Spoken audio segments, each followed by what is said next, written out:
Salut à tous, c'est Axel de testmobile.fr. Aujourd'hui, je vous propose de tester le liquide Jade Z, qui est un terminal de série Jade qui est plutôt en dessous de certains Jade qu'on connaît et qu'on a pu notamment tester. C'est un test qui est un petit peu en retard, mais comme j'aime le dire, test mobile sans retard, c'est plus test mobile. Allez, c'est parti.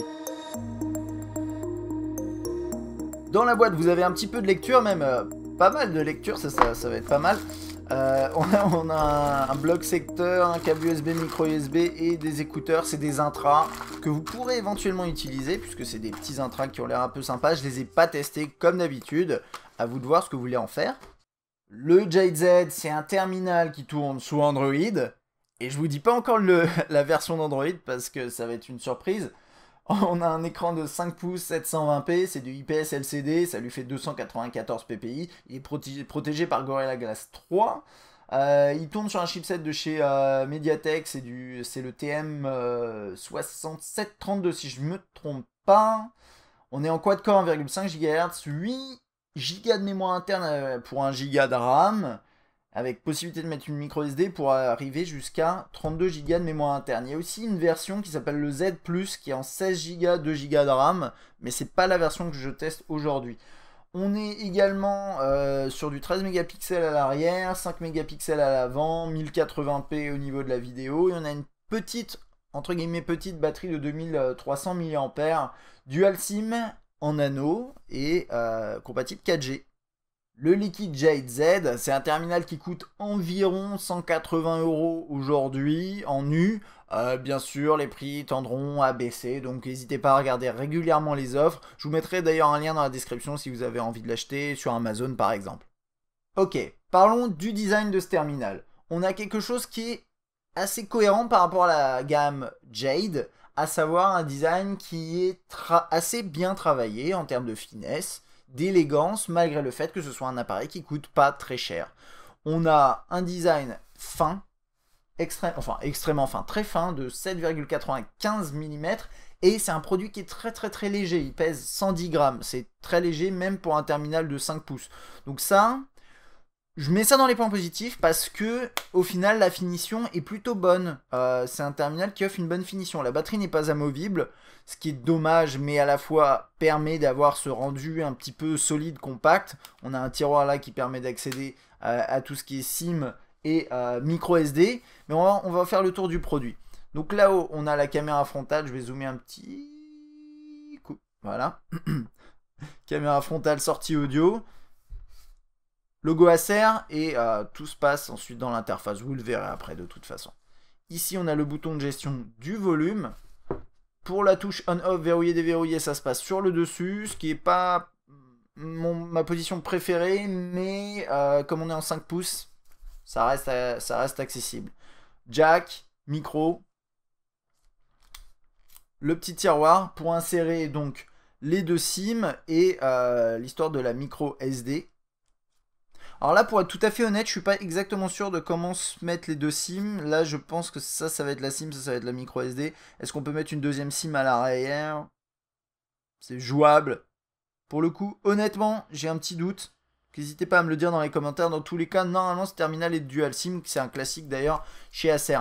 L'appareil photo ici, le flash LED, le haut-parleur derrière, l'appareil est compatible DTS. Niveau ergonomie, on a un appareil qui est clairement compact. 5 pouces, léger, fin, agréable à manipuler, il tient très bien en main, les tranches sont droites. Alors moi je trouve qu'il est un peu moins élégant au niveau de l'écran que certains autres Jade de plus haut de gamme, parce qu'il y a des petits rebords sur les côtés, je suis pas extrêmement fan de ça, mais sinon je trouve qu'il est plutôt intéressant. C'est assez marrant parce que j'ai lu d'autres tests pour savoir un peu ce que les autres testeurs en pensent, et il y a quelques personnes qui disent qu'il est vraiment moche, et honnêtement, je suis pas, enfin je sais pas, j'ai jamais été fan de ce truc là, je trouve ça fait un peu bling, ça ressort et c'est pas nécessaire, mais objectivement il est pas dégueu quoi, enfin c'est pas le terminal de l'année en termes de design, mais je le trouve pas spécialement laid, donc je sais pas, il y en a même qui le trouveront même magnifique je pense. Donc bref, ça c'était plus petit aparté. Sinon vraiment en termes d'ergonomie c'est plutôt sympa, la touche là-haut elle est quand même bien accessible parce que l'appareil est de petite, entre guillemets petite taille, moyenne taille, J'aurais préféré peut-être l'avoir à droite, mais du coup vous avez le volume qui est accessible facilement. Donc ça c'est pas trop mal. Et puis après quand vous le manipulez à une main, bah écoutez, 5 pouces c'est quand même confortable, c'est un appareil fin, léger, tout ça, ça c'est top. Juste un truc à noter, c'est que la surface à l'arrière, avec ce petit côté texturé, glisse un petit peu en main, hein, vous le voyez. Donc si voilà, vous avez les mains un peu sèches, parfois ça peut être un peu glissant, mais c'est vraiment pour chipoter. Globalement l'ergonomie sur cet appareil est très bonne. Passons maintenant sur l'écran, donc 5 pouces 720p, c'est plutôt pas mal, 294 ppi, on a une bonne finesse d'affichage et ça c'est vraiment sympa sur un appareil à 180 euros. Après, c'est un terminal qui est étonnamment froid en termes d'affichage. Euh, j'ai été un peu surpris parce que c'est pas... Généralement c'est rarement comme ça que ça se passe. Soit il est équilibré, soit il tire sur les jaunes, il tire rarement sur les bleus, ça peut arriver, hein, mais c'est rarement le cas, et là c'est le cas. Alors, qu'est-ce que ça veut dire? Vous ne le voyez pas à la caméra parce que c'est rééquilibré, mais en gros, les blancs sur ce terminal tirent légèrement vers le bleu, ça donne un côté un peu froid à l'ensemble de l'affichage. J'ai lu des tests où les gens trouvent qu'ils tirent vers le vert. Alors bon, ça c'est une façon de voir les choses. Moi je trouve que c'est plus vers les bleus. Et si vous avez le terminal, dites-moi dans les commentaires ce que vous en pensez. Mais voilà, moi je trouve assez froid comme affichage. C'est pas forcément un gros défaut, hein, mais ça fait que voilà, les couleurs sont pas forcément très vives. Ça donne un côté parfois peut-être un petit peu pâle, mais ça reste pas mal du tout au final quand même. On a des bons angles de vue. Alors je vais essayer de vous montrer ça plutôt dans l'interface. Ce serait mieux, voilà. Des plutôt bons angles de vue. Meilleur en tout cas que sur le 730, le Z730. 630, pardon, excusez-moi. Et que dire de plus? On a un petit truc que je voulais vous montrer qui est pas très intéressant d'ailleurs, mais au moins vous êtes au courant. Il y a un truc qui s'appelle Smart Color. Euh, c'est un peu l'équivalent de X-Reality chez Sony. Et en gros, ce que ça fait, c'est censé adapter certains contenus et les rendre un peu plus explosifs à l'œil. Et en fait, le rendu, c'est que c'est trop explosif à mon sens. Je vais essayer de vous montrer ça. Elle est où la galerie? Voilà, elle est là. Par exemple, ce cliché-là, c'est vraiment celui où je l'ai ressenti le plus. Parce que je suis habitué à les voir, ces clichés, normalement vous aussi. Vous voyez à quel point les verres explosent. Alors là, voilà, la caméra, ça passe pas très bien, mais à l'œil nu, c'est pas forcément bien mieux. Et c'est pas censé être comme ça. Et quand vous le désactivez, si j'arrive à le retrouver dans les paramètres, pof.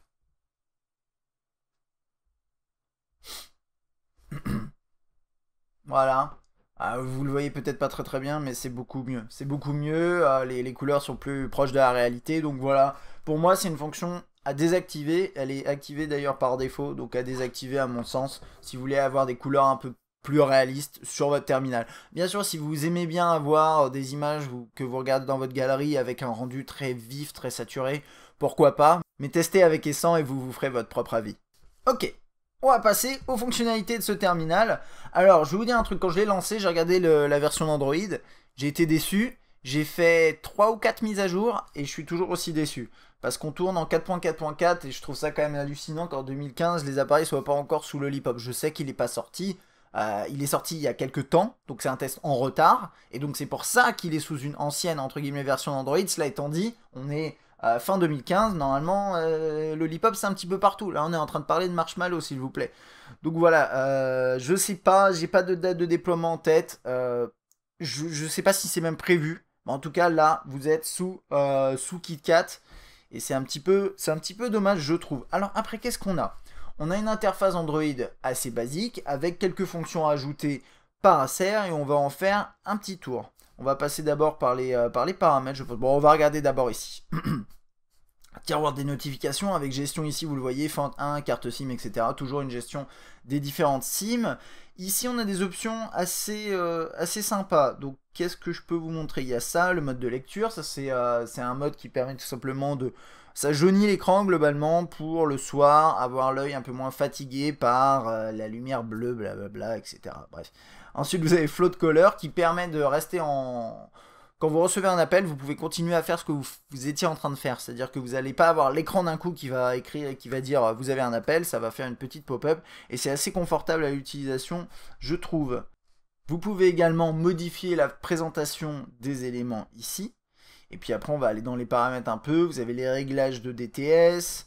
Dans l'affichage ici, vous pouvez gérer juste, vous avez deux thèmes que vous pouvez changer si vous voulez, ça change pas grand chose honnêtement. Vous avez Smart Color dont on a parlé tout à l'heure.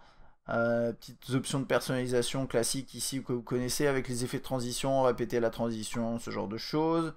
Là, la mise en marche programmée, donc vous pouvez définir des heures pour lancer, éteindre le terminal. Ça c'est pas mal, la nuit notamment si vous avez envie. Alors après, on retrouve certains éléments de surcouche dans tout ce qui est par exemple téléphonie. Ça ressemble à ça, c'est pas mal. Mais ça apporte pas forcément grand chose, hein. Regardez, là moi j'arrive dans les contacts, voilà, ça ressemble à ça. Toc. C'est juste, voilà, on a ce côté bleu et vert, classique Acer, on va dire. Vous composez un numéro, des propositions s'affichent, ce genre de choses. Donc ça, c'est pas mal. Mais c'est pas révolutionnaire en soi. Là, tout ce qui est saisie de texte, ça va se passer avec Swipe. Alors c'est assez intéressant parce que sur tous les terminaux Acer, on n'a pas une réelle cohérence au niveau de l'interface parce que là, celui-ci est pas encore sous Lollipop. Mais si vous regardez les terminaux sous Lollipop, vous avez une interface qui est retravaillée. Et je sais pas, j'espère que celui-là aura la nouvelle interface. Mais au-delà de ça, c'est qu'on a Swipe alors que sur un terminal que j'ai testé récemment sous Lollipop, on n'a pas Swipe. Donc je sais pas quoi en penser. Swipe, c'est pas mal. Ça permet de tracer des lignes comme ça entre les lettres pour écrire des mots. Ça permet notamment d'avoir des propositions qui s'affichent quand vous tapez. Je vais réduire un tout petit peu. Bon, on va rester comme ça, tant pis, c'est pas grave. C'est un petit peu lumineux, je trouve. Ouais. Je vais faire un petit réglage.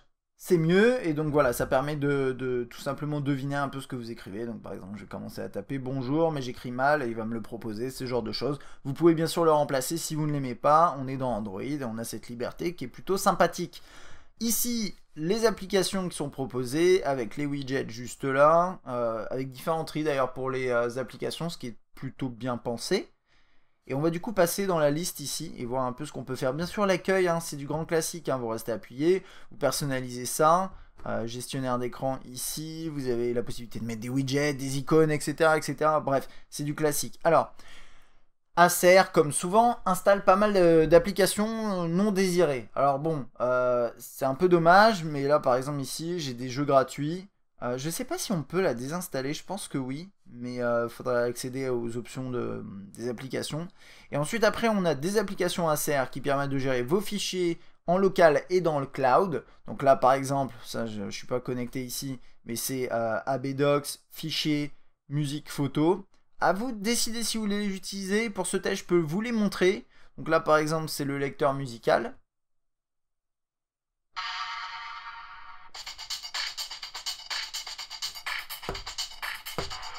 Qui est pas mal. D'ailleurs, vous avez entendu là pour le haut-parleur, je parlais du haut-parleur tout de suite. Le son est un tout petit peu étouffé par la surface, mais pas tant que ça. Et d'ailleurs, au terme de haut-parleur, moi je trouve qu'on a quelque chose de pas mal. On va dire c'est un peu plus, un peu mieux que la moyenne des haut-parleurs, on va dire, avec un volume par contre qui est moyen. C'est-à-dire que sur les derniers appareils que j'ai testés récemment, je trouve qu'à l'oreille, ça se sent, le volume est un tout petit peu en dessous. Par contre, la qualité est pas trop mal. Donc ça, c'est globalement pas mauvais hein, pour le haut-parleur. Et vous pouvez utiliser la musique via AB Music ou bien passer par exemple par Play Music qui est juste ici. C'est à vous de décider là-dessus. Ensuite, vous avez AB Photo. Pareil, vous pouvez vous connecter à votre compte Acer, avoir votre système dans le cloud, etc. Ou bien juste faire ça plus tard et gérer vos fichiers en local de cette façon-là. Ou bien utiliser la galerie classique qui est juste ici. Moi, c'est ce que j'ai fait là. C'est une galerie très classique. Il n'y a pas grand chose à dire. Juste ce truc là qui a été rajouté par Acer. Je comprends pas trop. Vous appuyez sur une image, elle va d'abord grossir avant de pouvoir l'ouvrir en grand. Je trouve ça assez insupportable. Mais voilà. Ensuite, qu'est-ce qu'on a d'autre? AB vidéo, la même chose. Extend qui permet de lier votre smartphone à votre ordinateur pour pouvoir contrôler votre smartphone depuis votre ordinateur. Ça, c'est assez sympa. Un système de navigation qui est proposé. Snapnote qui permet tout simplement de prendre un cliché. Donc là, par exemple, cette image-là, elle a été capturée en biais. Et ensuite, il va, hop, juste rectifier la trajectoire, on va dire rectifier la perspective de façon à avoir une image droite. Donc ça permet tout simplement de prendre en photo un document de travers et ensuite de la mettre droite. Et ça marche assez bien. Bon après vous voyez, vous avez des zones un petit peu floues, ce genre de choses. Donc vous attendez pas à une qualité incroyable, hein. C'est pas pour remplacer un scanner par exemple, mais ça peut être utile si vous voulez garder une trace de quelque chose, que vous avez une conférence, vous êtes en cours par exemple, vous voulez prendre une photo rapidos, c'est tout à fait possible. L'agenda qui est assez basique. L'appareil photo, alors toujours chez Acer, une interface assez sympathique, avec ce système-là qui permet à la fois de faire le focus et régler l'exposition. Donc ça c'est focus, ça c'est exposition. Quelques paramètres ici avec mode HDR, panorama, des options vidéo avec un mode accéléré, la balance des blancs, enfin bref, il y a beaucoup de fonctions toujours intégrées chez Acer dans l'appareil photo, et moi je trouve que ça c'est plutôt pas mal, la capture se fait très rapidement, avec un focus qui n'est pas toujours juste, donc la rapidité c'est bien, mais quand c'est au détriment de la qualité du cliché, je suis pas complètement pour, mais on en parlera à la fin. Et ce truc là c'est pratique, le seul défaut que je vois c'est quand vous voulez prendre quelque chose de très précis, je sais pas, là par exemple regardez, je vais prendre le logo Huawei, je vais me mettre là, je vais appuyer dessus, là j'ai pas le focus, je vais appuyer dessus, et le problème c'est que j'ai cet élément qui est en plein milieu, et donc je vais moins bien voir si le focus a été fait ou pas. C'est un détail, mais c'est juste si c'était un peu plus en transparence, je pense que ça aiderait. Quelques paramètres ici, notamment la définition, etc. On peut gérer la stabilisation vidéo, l'activer ou non, j'ai testé avec et sans. Et le rendu est à peu près le même au final, donc voilà. Alors ensuite, hop, on passe là-dedans. Toc, on a Clean Master qui permet de nettoyer un petit peu. C'est un peu comme. Je crois qu'on a aussi le docteur. On va regarder ça dans un instant. Si tu veux bien te lancer. Non, tu veux pas te lancer, c'est pas grave. On va regarder ça. Je vais d'abord passer sur le web. Vous avez vu, il y avait aussi Booking.com qui est préinstallé. Enfin. Je trouve ça toujours dommage quand les constructeurs décident à votre place des applications que vous voulez avoir, parce que c'est financièrement intéressant pour eux. Je trouve ça quand même dommage. C'est quelque chose que je regarde à chaque fois, mais bref. Là, on est sous Chrome et ça tourne bien le web, hein, ça marche très très bien, il n'y a pas de problème. Voilà, mais vous verrez que c'est pas toujours le cas. Et vous avez vu par exemple là, les retours à accueil parfois sont un peu lents. Il y a plein de petits trucs comme ça. Moi j'avais vu dans la galerie, pareil, parfois c'est un peu saccadé. Les performances sont pas incroyables. Vous avez vu, les retours à accueil sont pas très très rapides. Bon. Une boussole. Docteur du système, voilà, c'est ce dont je parlais tout à l'heure, qui permet d'optimiser la RAM consommée, etc. Qui permet de nettoyer les processus non utilisés en tâche de fond. Gérer aussi le stockage avec détecter les gros fichiers, supprimer les miniatures, etc. C'est assez pratique comme genre d'application préinstallée, moi ça me plaît pas mal. Le client email par défaut qui ressemble exactement au client email proposé dans Gmail ici. Donc ce client email là, hop, voilà qui est là, et vous pouvez d'ailleurs configurer d'autres emails que de type, enfin vous pouvez mettre d'autres types d'emails que Gmail. Et donc ça c'est plutôt pas mal. Donc au final vous pouvez utiliser l'un comme l'autre, il n'y a pas vraiment de grosse différence. Un mode d'économie d'énergie qui est plutôt pas mal.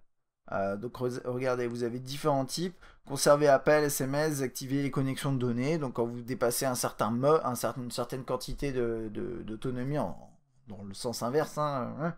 Et aussi on peut l'activer éventuellement comme ça. Alors vous voyez, la luminosité est baissée, ce genre de choses. Ça permet de prolonger un petit peu l'autonomie. Autonomie dont on parlera dans un petit instant quand on aura terminé cette liste. Toc. Salut, ça va? Non, tu refuses ça, je sais pas pourquoi il m'a fait ça. Live Screen ici, qui est une application qui permet de se connecter avec ses amis, partager des fichiers, etc. Il faut avoir un compte, j'ai pas créé de compte. C'est pour ça que je peux pas vous le montrer là pour le moment. Quelques applications préinstallées que vous voyez ici. Un mode quick. C'est un mode simple en fait entre guillemets qui permet de bénéficier d'une interface très simple pour Android.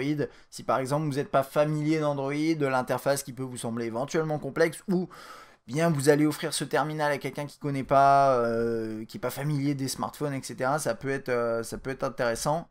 Voilà. Toc. Par contre moi là pour le test je vais le désactiver s'il veut bien.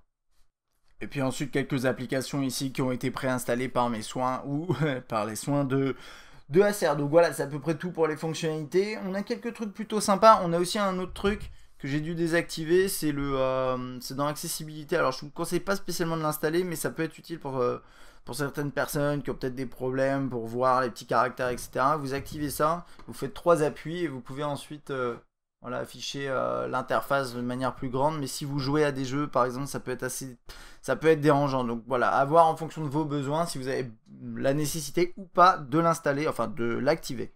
Côté performance, c'est un terminal qui score 30 000 points sur Antutu. C'est moyen, mais c'est en accord avec les specs du terminal, donc je dirais bon, pourquoi pas. Ensuite, dans l'interface, ça va dépendre. Sur certains menus, ça se passe bien. Quand vous faites des retours à accueil, parfois, c'est un peu lent. L'appareil photo est rapide. Et c'est vraiment, il y a un peu de tout. Ça va dépendre des applications. Il y a des moments quand vous lancez pas mal d'applications en même temps, vous sentez qu'il commence à être un petit peu, il commence à avoir des difficultés. Donc voilà, ça c'est à prendre en compte. J'ai joué à des jeux comme Asphalt, Real Racing, et honnêtement ça tourne bien. Après, ça va dépendre des jeux. S'ils sont pas aussi bien optimisés, ça va être un petit peu plus compliqué. Donc voilà, mais vous attendez pas à des merveilles sur la durée. Dans l'immédiat, vous allez pouvoir faire tourner la plupart des jeux, à part les très gourmands a priori, à part s'ils sont optimisés.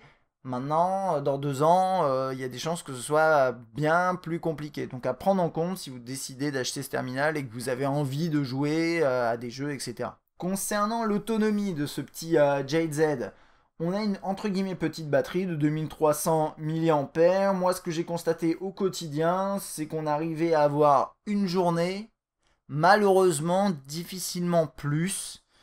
Euh, et d'ailleurs, si vous utilisez le terminal de manière un peu plus lourde, si vous regardez des vidéos, ce genre de choses, ça consomme pas mal d'énergie. Et du coup, vous allez terminer la journée à sec et même avec possibilité de devoir le recharger en fin de journée si vous voulez terminer la soirée. Par exemple, vous le chargez la nuit, vous levez le matin, vous allez au boulot, le soir vous sortez.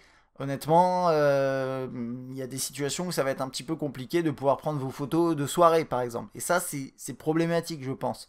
Donc voilà, c'est pas un terminal qui a une superbe autonomie, ça c'est clair. En même temps, on a une petite batterie, on a peut-être un manque d'optimisation du côté du chipset, du côté du logiciel, je ne sais pas d'où ça vient, dans tous les cas, c'est pas exceptionnel et c'est un peu dommage. Passons maintenant à tout ce qui est qualité photo et vidéo. 2 jours, moi j'ai constaté que la mise au point n'était pas toujours facile, malgré le fait qu'on fasse ça 2 jours. J'ai capturé pas mal de clichés, puis parfois c'était un peu compliqué de se rapprocher de son sujet. Donc ça c'est un tout petit peu dommage, et c'est ce que je disais dans le sens, la capture se fait rapidement, mais est-ce qu'on pourrait pas attendre une demi-seconde de plus pour pouvoir avoir un focus qui est plus précis? A priori, oui. Donc voilà. Par contre, si vous passez un petit peu de temps à bidouiller les deux petits trucs à l'écran et de façon à avoir vraiment le rendu parfait entre l'exposition, le focus, vous devriez avoir quelque chose de pas mal. Les couleurs, moi j'ai trouvé, sont plutôt bonnes, proches de la réalité, donc ça c'est toujours agréable. La balance des blancs, elle est, on va dire, décente, avec une légère teinte jaunâtre que vous voyez pas là vous dans la vidéo, mais là ça se voit un petit peu. C'est surtout sur celui-là ça se voit pas mal. Là on tire un petit peu vers les jaunes. C'est pas dramatique, mais c'est à prendre en compte, hein. C'est-à-dire que ça c'est un petit truc que vous aurez peut-être à modifier si vous voulez exploiter vos clichés éventuellement après. Ça se corrige très rapidement, par exemple dans Photoshop ou quoi. Et puis même de toute façon, il y a des clichés où la balance des blancs est correcte. Là par exemple celle-ci, ce cliché-là c'est pas trop mal, celui-ci c'est pas trop mal non plus. Donc voilà, ça va dépendre des situations, mais ça arrive que la balance des blancs ait quelques petites faiblesses. Après de nuit, euh, voilà. Donc là, voilà, ça c'était vraiment de nuit noire. J'ai rajouté une petite source de lumière parce qu'il galérait. Et donc ça déjà d'un, c'est pas terrible, mais bon, on va dire qu'il y a beaucoup de... La plupart des terminaux ont du mal, hein, quand on est vraiment de nuit, en nuit noire, noire. Là on est dans une situation, on va dire, d'intérieur sombre, où il n'y a qu'une seule petite source de lumière. Et de nuit, le focus est très difficile. Enfin, honnêtement, là vous voyez probablement rien. Mais regardez dans les échantillons que j'aurais publiés sur Test Mobile, sur Test Écrit, j'ai quasiment aucun cliché qui est réellement bien net. Et pourtant, j'ai essayé vraiment plusieurs fois à chaque fois. Donc ça c'est dommage. Ça tire vers le jaune ici, mais ça c'est parce que la source de lumière était jaune et il n'a pas réussi à refaire la balance des blancs parce que les conditions n'étaient pas assez bonnes pour lui. Donc voilà, de nuit c'est pas terrible et c'est même très bruité. Donc ça c'est plutôt dommage. Donc on a vraiment un contraste, hein, quand même entre les deux. Entre les deux rendus, jour et nuit en photo. Ensuite, on va lire ça, peu importe avec ça. Voilà. Donc en vidéo, je vais couper le son temporairement. Vous pouvez regarder cet échantillon qui sera publié bien sûr sur la chaîne YouTube. Le son d'ailleurs enregistré est plutôt bon. J'ai rien à dire là-dessus. 2 jours, le focus se fait bien. Les couleurs, comme vous pouvez peut-être le voir, sont assez justes. Donc ça, c'est pas mal. Par contre, le rendu manque un petit peu de précision. Ça, c'est assez classique en vidéo. Sur les terminaux qui sont pas franchement haut de gamme. Quand on prend Là, ça va quand on est de près, mais quand on prend un peu de recul par rapport à une scène et on a plein de petits éléments, bah, on voit que ça manque un peu de détails, donc ça c'est un petit peu dommage, mais c'est classique malheureusement. De nuit, j'ai trouvé que le rendu était un petit peu pâle. Vous allez le voir dans un instant. Voilà. C'est un petit peu pâle et le focus c'est bien plus compliqué que de jour malheureusement. Encore une fois, c'est classique. Vous allez pouvoir le faire, mais c'est assez compliqué. C'est un peu bruité, mais pas trop, pas excessivement. C'est juste un peu pâle, donc les couleurs sont pas forcément très représentatives et le focus est plus compliqué. Donc vous aurez quand même quelques difficultés pour faire des vidéos, on va dire entre guillemets parfaites. Mais c'est possible d'avoir un rendu qui est pas trop dégueu à la sortie si vous appliquez un petit peu. Bon, pour conclure sur ce Liquid Jade Z, pour 180 € nu à peu près, qu'est-ce qu'on a? On a un appareil avec un écran, je trouve, qui est très correct, qui est même plutôt bon pour du 5 pouces. À ce prix-là, c'est vraiment agréable. Il n'est pas parfait, comme je vous disais, les couleurs sont pas top, c'est un peu froid, mais c'est quand même pas mal, et je préfère que ce soit froid que trop chaud. En tout cas, c'est mon avis. Ensuite, on a un design, honnêtement, qui est compact et qui est pas trop laid, je trouve. Après, c'est une question de goût, mais c'est un design, je trouve, qui est plutôt efficace, qui a fait ses preuves sur la série Jade et qu'on retrouve ici sur cette version Z. Il est compact, il est fin, agréable à prendre en main, facile à manipuler à une main. Je trouve ça bien. On a quelques fonctions intégrées qui sont pas inintéressantes. Vous les avez vues un petit peu tout au long de ce test. Un appareil photo de jour qui s'en sort bien. Une fonction dual SIM, c'est toujours positif, même si c'est un classique chez Acer. Et puis, bon, bah, le tarif par rapport au spec et à la prestation, c'est un point positif que je mets entre parenthèses. Je le mentionne là juste comme ça pour vraiment le prendre en compte. Mais 180 € pour ce qu'on a là au global, c'est quand même pas inintéressant. Bon, maintenant, l'autonomie est loin d'être excellente. Elle est même plutôt mauvaise. Donc ça, c'est dommage. Les performances au global sont pas incroyables. Vous le ressentirez pas forcément dans l'interface, mais c'est plus quand vous commencez à le challenger un petit peu, vous allez sentir les faiblesses et ça, c'est toujours dommage. Maintenant, voilà, c'est un appareil qui est pas trop cher, donc faut peser les deux et voir ce qui vous importe. Et puis l'appareil photo de nuit qui est pas excellent. Encore une fois, ça c'est un classique sur les terminaux qui sont pas trop chers, mais on aurait espéré un poil mieux, allez, un tout petit peu mieux. Par contre, de jour, vous serez bien, donc ça c'est à prendre en compte aussi. Si vous prenez surtout des photos de jour, vous n'aurez pas de soucis. Si vous sortez beaucoup le soir, ça va être une autre paire de manches, on va dire. Voilà, ce sera tout pour mon test du Liquid Jade Z. J'espère qu'il vous aura aidé, éclairé, on va dire, pour un potentiel achat. Moi, je vous dis à la prochaine, à bientôt.